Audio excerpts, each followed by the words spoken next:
Right, okay, so we're broadcasting live now. So 14, 15, 16 kids today, all different ages, all different abilities. What do you think of what you've seen today so far?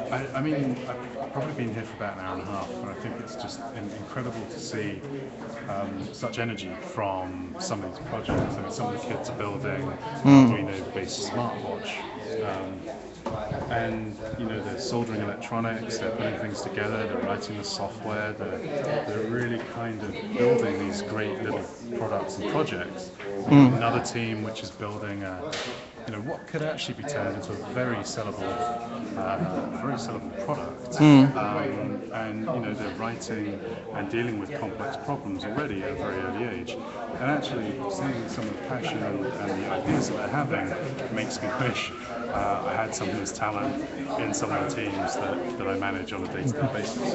So yeah, I'm overall incredibly impressed. What kind of skills do you think we're lacking in the digital workplace at the moment?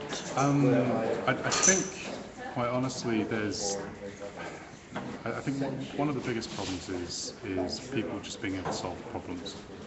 And in my opinion, it really doesn't matter whether what language they're coding in or what tools they're using to build whatever products they want to build. It's just about figuring out the answers to some problems and some questions that they have. And so that is one big piece that's missing. The other big piece that's missing is actually, I would say, people's exposure to bigger thinking. So a lot of the products and projects that we're working on now have to scale and be used by tens of millions of users, if not billions of users if you take Facebook into account. And I think at a very early age, giving these kids the kind of mindset for building for that sort of scale could be very important for the future, and certainly for the next generation of digital products that are coming out.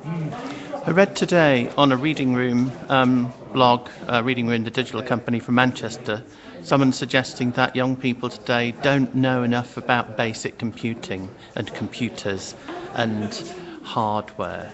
Do you think that that's do you think that's true, and B, do you think that's a disadvantage? Someone else suggested that it's great to have good, knowledgeable users. Do I think so? I think it depends what they're doing. I mean, if they're working in an environment where they're trying to build hardware products, obviously they need intimate knowledge of maybe how a processor works, all those sorts of things. But but also as somebody who doesn't come from a computer science background, I would say, but who has worked with electronics, who has worked at a process level and building platforms on top of that stuff. I think as long as they have the ability to solve problems, they have enough training to get them past a certain level, then they should be able to learn and they should be able to build on the skills that they're kind of embracing. Okay, so we're talking about not necessarily needing hardcore computing science skills here, but maybe skills of users, knowledgeable users. I think knowledgeable users, because a lot of stuff that's going on nowadays is about integration. And so knowing how to interface things properly is super important.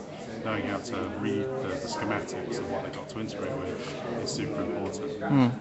Again, if they're going to go and work for a company like Intel, where they are building processors, it's a completely different story. But where they might be building services that people are going to consume, ultimately they may just need to know how to scale that to millions of users.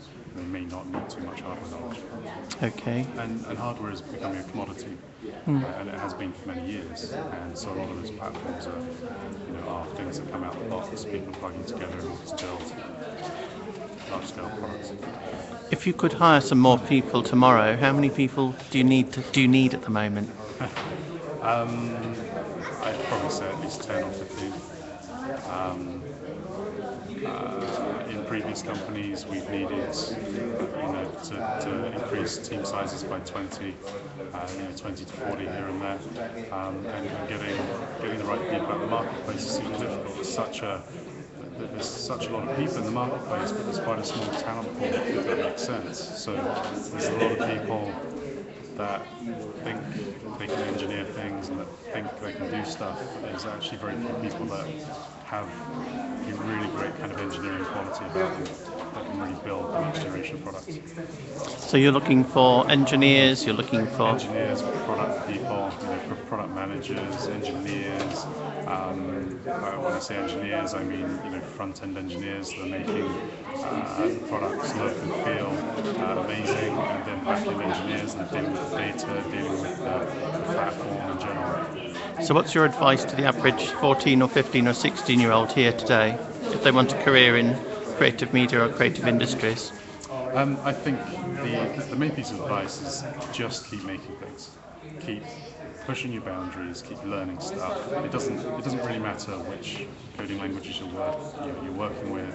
It doesn't matter how you're trying to express yourself in a creative way. Just do it, and do much more of these classes. Get yourself in front of many people in these organisations, and maybe you might get spotted and employed by a bigger company. Great, thank you. No worries. Cool. Well done.